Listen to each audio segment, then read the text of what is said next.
ఎన్టీఆర్ గారి గురించి తెలియంది ఏదైనా ఒక్కటి ప్రజలకు తెలియంది కానీ ఏదో ఇష్టంగా తినేదో లేకపోతే ఇష్టంగా చేసే పను ఏదన్నా ఒకటి ఉంటే నాతో షేర్ చేసుకోండి.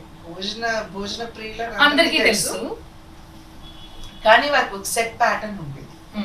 ఆయన ఈ మధ్య కాలంలో మనం చాలా వింటూ ఉంటాం, హై ప్రోటీన్ డైట్ అని, ఆ రకంగా మనం వింటూ ఉంటాం. కానీ ఇప్పుడు నేను వెనుదిరిగి చూసుకున్నట్లయితే బహుశా నాన్నగారు మరి తెలుసో తెలియకో ఆ రకమైనటువంటి డైట్ ఫాలో అయ్యారేమో అని నేను అనుకుంటాను. ఎందుకంటే కొన్ని రోజులు ఒక 2-3 నెలల వరకు ఒట్టి చికెన్ తీసుకునేవారు. అది బ్రేక్ఫాస్ట్ కావచ్చు, లంచ్ కావచ్చు, డిన్నర్ కావచ్చు, ఓన్లీ చికెన్ ఉండేది అనమాట. అది కూడా అమ్మ టిక్కా లాగా చేసి, తండూరి చికెన్ లాగా చేసి, కొంచెం నూనె అది ఎక్కువ లేకుండా ఆ రకంగా నాన్నగారు చేసి పెట్టేవారు.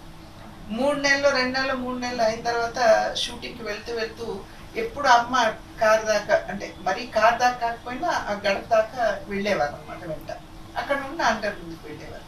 ఆ గడప దగ్గరికి రాగానే నాన్నగారు అనేవారు, తారకం నాకు ఇంకా కోడి వద్దు తారకం అని చెప్పి వెళ్ళిపోయేవారు. ఇది కావాలి అని ఎప్పుడు అనేవారు కాదు. కానీ మా అమ్మగారు వెంటనే ఎప్పుడైతే ఆయన నాకు కోడి వద్దు అని అన్నారు, వెంటనే అమ్మగారు దాన్ని తోటకూర వెల్లుల్లిపాయకి మార్చేసేవారు. ఇంకా దాన్ని అచ్చంగా అదే తీసుకునేవారు. సో ఆ రకమైనటువంటి డయట్ ప్యాటర్న్స్ నాన్నగారికి ఉండేవన్నమాట. సో సాధారణంగా బయట అందరూ ఆయన బాగా తినేస్తారు అని అనుకునేవారు, కానీ ఆయన పాపం యాక్టింగ్ ప్రొఫెషన్లో ఉండటంతో ఆయనకి తినాలి అని అనుకున్న చాలా ఆహారం కూడా ఆయన పాపం తీసుకోలేకపోయేవారు.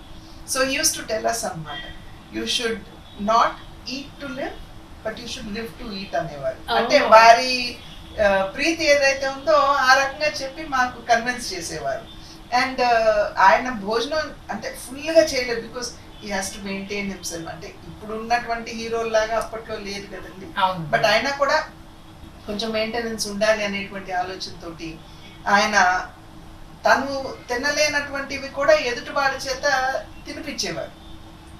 సో సాధారణంగా వచ్చినటువంటి వాళ్ళు ఈజ్ అ వండర్ఫుల్ హోస్ట్ అనే కన్నా అమ్మో భోజనంతో మమ్మల్ని ఇబ్బంది పెట్టేస్తున్నారు అని అనుకునేటువంటి సందర్భాలు చాలా ఉండేవి. But he was a wonderful person in that sense అన్నమాట. ఆయన పొద్దున్నే 2:30కి లేవడం, ఆయన వ్యాయామం చేయడం, మెడిటేషన్ చేసుకోవడం, స్నానం చేసి 5:30 కల్లా చక్కగా రెడీ అయిపోయి సాంబ్రేణి పొగ మా అమ్మగారు వేసేవారు, ఆఫీస్లో కూర్చుండేవారు నాన్నగారు. So that is the thing ఇప్పుడు కూడా నాకు గుర్తుంది. నాన్నగారికి అమ్మగారికి మధ్య ఉన్న అనుబంధం ఒకటి ఏదైనా చిన్న ఇన్సిడెంట్ మర్చిపోలేను. నేను అదే చెప్తున్నాను కదమ్మా, అసలు మా అమ్మగారితో మా నాన్నగారి గురించి ఆయన ఎప్పుడు కూడా తారకం నాకు ఇది వద్దు నాకు అది చెయ్యను అలా. ఓకే, ఆయన మనసు ఆయన ఇష్టాన్ని గుర్తించి అమ్మగారు దానికి అనుగుణంగా వెళ్ళిపోయేవారు. సో వారిద్దరు ఎప్పుడు కూడా వాగ్వాదంలోకి దిగటం మేము చూడాలి. ఎప్పుడైనా ఏదన్నా చిన్నమ్మాయి చదవాలనుకుంది అంటే కాదు అది చదివితే బాగుందేమో డిస్కషన్స్ ఉండే, కానీ గట్టిగా ఒకరి మీద ఒకరు ఆర్గ్యూ చేసుకునే ఎప్పుడు కూడా నేనే కాదు మేము ఎవరూ కూడా వినలేదని చెప్పొచ్చు. నాన్నగారికి కోపం వస్తే చాలా ఎక్కువ, ఆయన కోపం వస్తే ఆయన వాడే మాట ఏం మనకి మతులు పోతున్నాయి అనేవారు. ఆయన ఆ సెంటెన్స్ అన్నారంటే మాకు అర్థమైపోయేది, ఓహో నాన్నగారి కోపం వచ్చింది అని. సో మేము వెంటనే కన్సల్ట్ చేసుకునేవాళ్ళం. అంతేగాని మా ఒంటి మీద నాన్నగారు చేయి వేయటం కానీ దెబ్బ పట్టడం కానీ ఎప్పుడు ఆ రకంగా లేదన్నమాట. సో మాటలతోటే మాకు క్రమశిక్షణ నేర్పించారు, ఆ క్రమశిక్షణతోటే కొనసాగి. నాన్నగారు బతుకుంటే ఈ విషయాన్ని నేను ఖచ్చితంగా అడిగేదాన్ని, లేకపోతే ఈ విషయంలో నేను నాన్నగారి సలహా తీసుకునేదాన్ని అని ఎప్పుడైనా మీకు అనిపించింది? నా public life entry itself I would have asked. అసలు ఆ రకమైనటువంటి సిచ్యువేషనే నాకు వచ్చేది కాదని నేను అనుకుంటాను. నాన్నగారు ఉన్నట్లయితే నేను బయటకు వచ్చేటువంటి అవకాశం కానీ అవసరం వచ్చి ఉండేది కాదు. అండ్ ఒకవేళ అటువంటి అవసరం వచ్చినట్లయితే ముందు he would have been the person that I would have spoken. అసలు ఎప్పుడైనా మీరు పాలిటిక్స్ లోకి వద్దాం అనుకున్నారా? లేదు.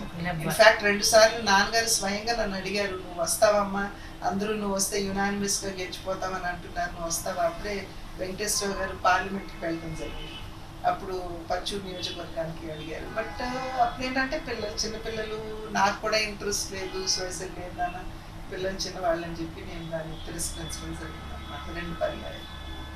సో కానీ అంటే మీరు పాలిటిక్స్లోకి ఎంట్రీ ఇచ్చారు, అప్పుడు నాన్నగారు లేరు, కానీ ఉండుంటే నా ఎంట్రీ కానీ లేకపోతే నా పొలిటికల్ లైఫ్ కానీ ఇట్ వుడ్ బి డిఫరెంట్ అని ఇప్పుడు అనిపిస్తూ ఉంటుందేమో కదా మీకు? డెఫినెట్ గా it would have been different.